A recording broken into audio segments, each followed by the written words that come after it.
giving them coping strategies and ways to change how they can make decisions to change how they feel. You're just saying, okay, fine, it's too scary, let's remove it, right?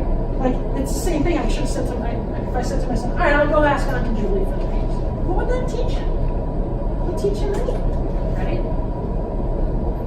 Celebrate effort, not smarts, okay? So if you keep telling a student, oh, you're so smart, you're so smart, you're so smart, what's going to happen to that kid when he runs into a challenge and he doesn't know it right away? What's he going to say to himself? I'm not smart enough. And then what's the kid going to do? He's going to shut down. But if you say to that student, you work so hard, I'm so proud of how hard you work. I'm so proud of how hard you work. Then what's going to happen when that kid gets to a challenge?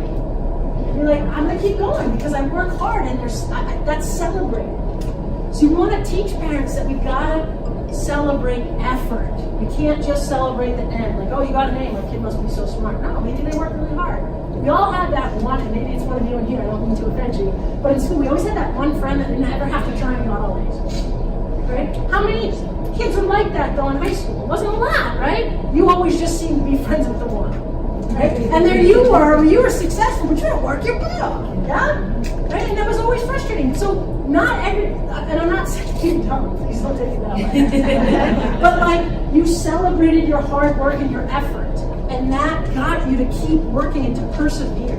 Okay? So we need to celebrate that. We gotta celebrate what we're doing at home and in the classroom as two things together, right? We can't be celebrating efforts at home and not celebrating effort in the classroom, right? It's just like when you have a little kid, the discipline. Whatever they're doing in daycare, you need to do at home so the kid has consistency across the board. It's the same. Encourage self-advocacy.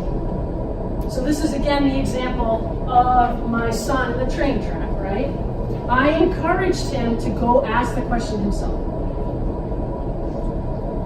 If we don't encourage students to advocate for themselves, they're never going to get the coping skills they need when they're adults to go do it on their own, right?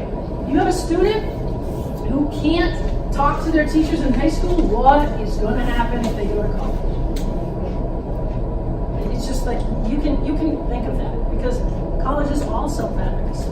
We have to teach that. So I appreciate when a parent gets stressed out and they want to remove their kid from a class, but they're not helping, right? They've got to have that student tell me what it is that really is stressing you out about this class.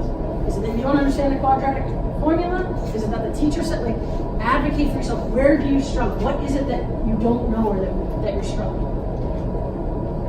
You got to encourage extracurriculars. You've just got to do it. And in my opinion, like, going home and gaming all day is not an extracurricular. You've got to encourage kids. And to a point, right? Because if we go a couple slides back, keeping up with the Joneses, sometimes too much is going to create anxiety too, because they can't keep up. So there's anxiety that also exists in kids that have too much going on. We push our kids too much. So you have to find a healthy balance. You need to encourage them getting involved, but to a healthy extent. A lot of your most successful students, like myself, are going to be the most anxious because they're putting too much pressure on themselves to keep up. And implement routine. I always like to ask my students that come in that talk about how they're not doing so well right now. I say, do you do anything after school? Well, I play tennis. Do you do better in school during tennis season? I do. Why do you think that is? Well, because I have to come home and I have to do this, and then I do this, and then, oh, so there's like a routine, right? Yeah, and so I know I gotta get done, but when it's not tennis season, like I just come home and I sit around, and then I'm like, oh, I'll do it later, right? So you've gotta have routine for these kids. So that's another thing we need to promote with parents, is we've gotta establish a routine. For those kids, maybe the routine is every day you get here, you go to classes, and then you stay with a teacher until, half an hour after school, then you go home and, help your siblings, you play a little, whatever the case may be, you've gotta have routine.